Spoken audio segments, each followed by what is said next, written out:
Good morning. Today in my ongoing series on 1970s dystopian science fiction movies, I want to discuss one of the few that was made actually as a comedy, and that is Death Race 2000, written by Robert Tom and Charles B. Griffith, and based on a story by Ib Melchior, and it was a good Dutch science fiction writer.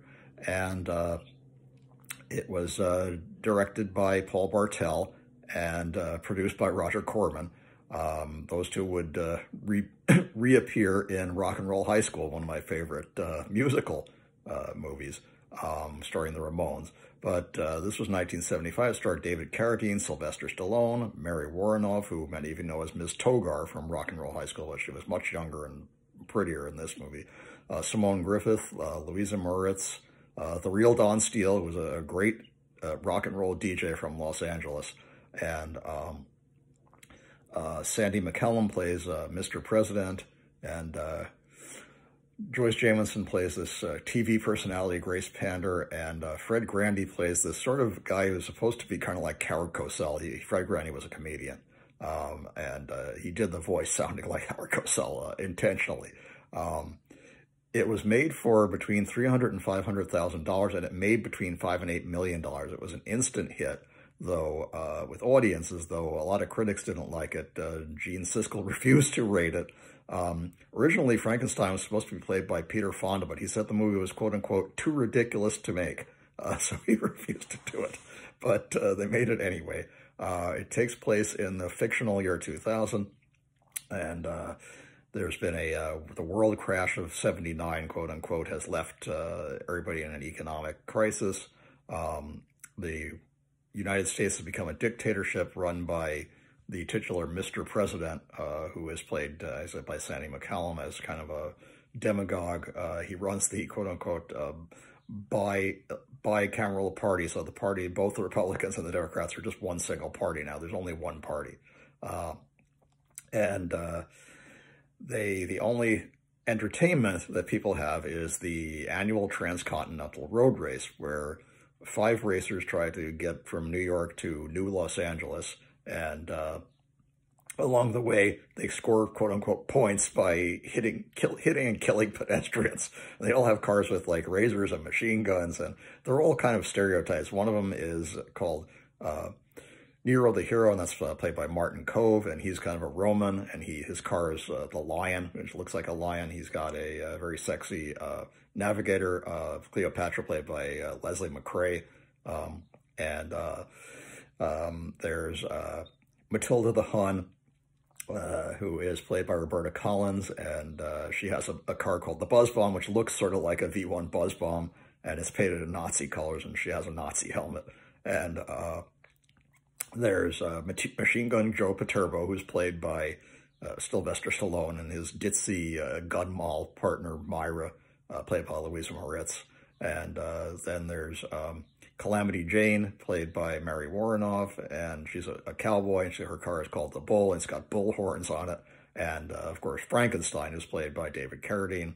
His car is called the Monster, and it's based on a Corvette, but it's sort of lime green and yellow and painted sort of like a dinosaur with reptile-looking scales on it, and it's got a big spiked ridge over the top and sharp teeth pointed down at the front. And he has a new navigator, who is played by Simone Griffith, Danny, and there's also a band of rebels who are trying to stop the transcontinental road race, and they're known as, they're led by a woman called Thomasina Paine, who's supposedly the great-great-granddaughter of the famous revolutionary Thomas Paine, and she wants to stop the race by sabotaging it. And as the race goes along, for instance, as I said, people get score points by running down pedestrians.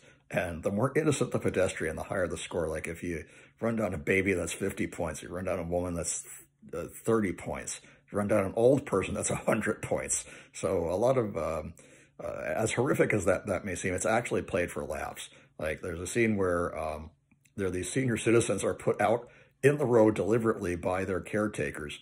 They call it Euthanasia Day, that Frankenstein says, and they're going to run them over because they're each worth 100 points. Well, he doesn't run over the seniors. He runs over the doctors and nurses instead. And then there's, you know, they'll run over anybody. They even run over like their own pit crew. Machine Gun Joe runs over his own pit crew. And this violence is played very cartoonishly. It's not, you know, particularly, I guess it was a little bit gory for the time, but it doesn't look real. It looks silly. So, you know, don't think anybody would have taken it too seriously. Anyway, Nero the hero tries to run over a baby, only it's not a baby, it's a bomb, and it blows him up, and that gets rid of him. And then Thomasina Paine goes on the air. They interrupt the president's speech, blaming the French they blame the French for everything. They said the French ruined the economy and the French ruined the telephone system and everything. They think these underground rebels are French as well.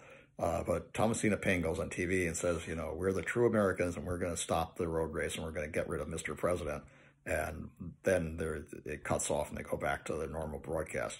And now the racers are kind of afraid. They go to their first pit stop, which I think is in Detroit, and they're kind of talking to each other. And Frankenstein sees Annie talking to Machine Gun Joe, and he starts becoming a little suspicious of her.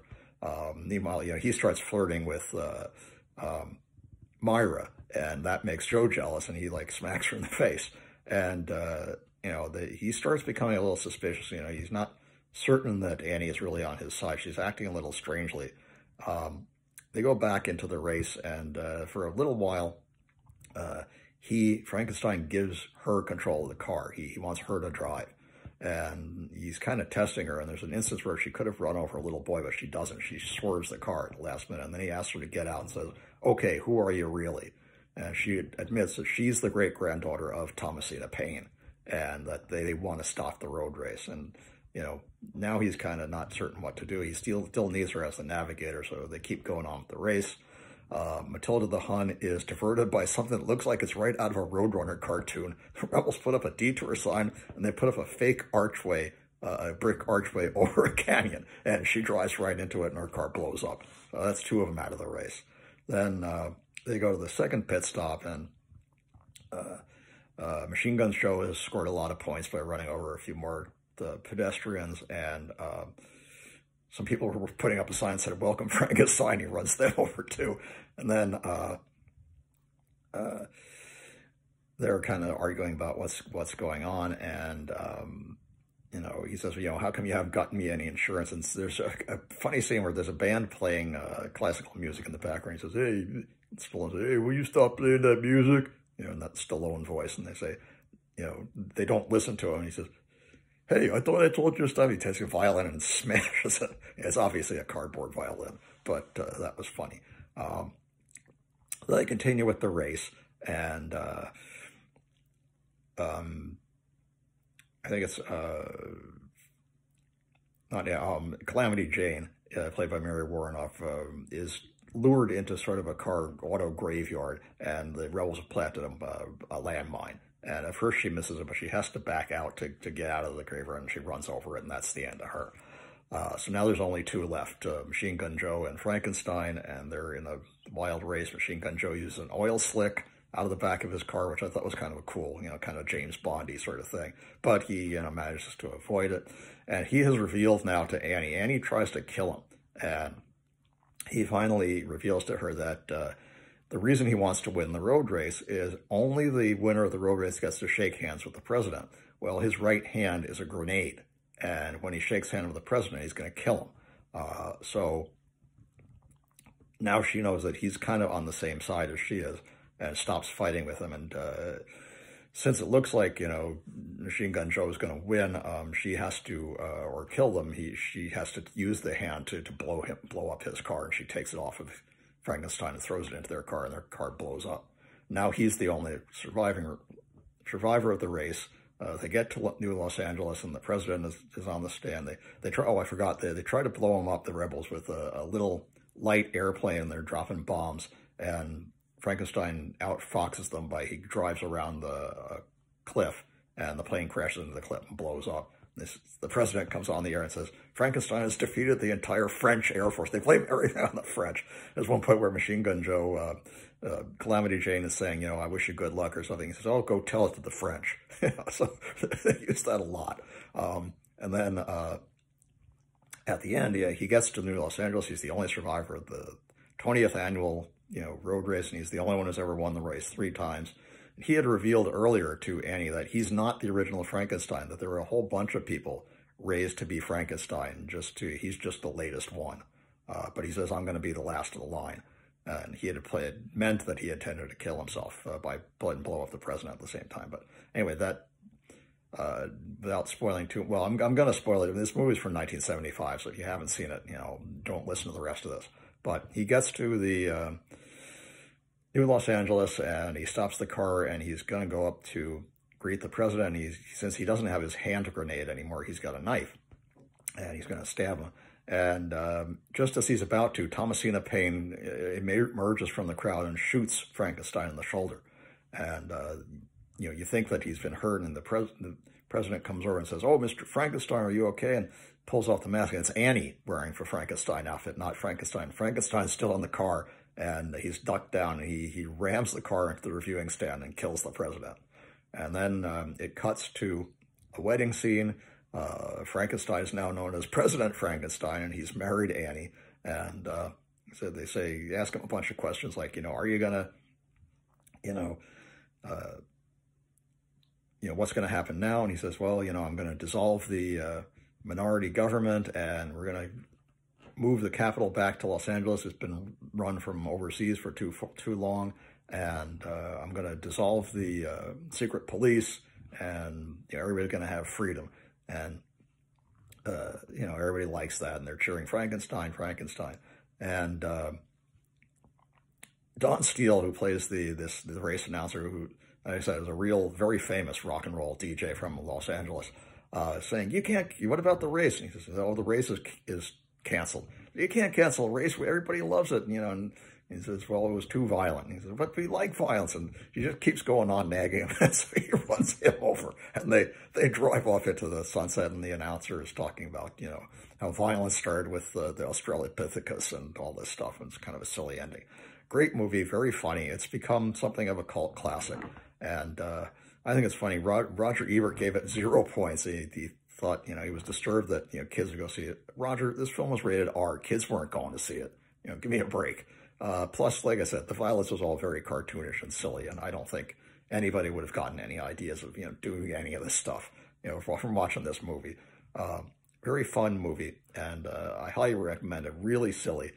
Great cartoonish, over-the-top stuff. A great performance from Sylvester Stallone as Machine Gun Joe, and from David Carradine as Frankenstein.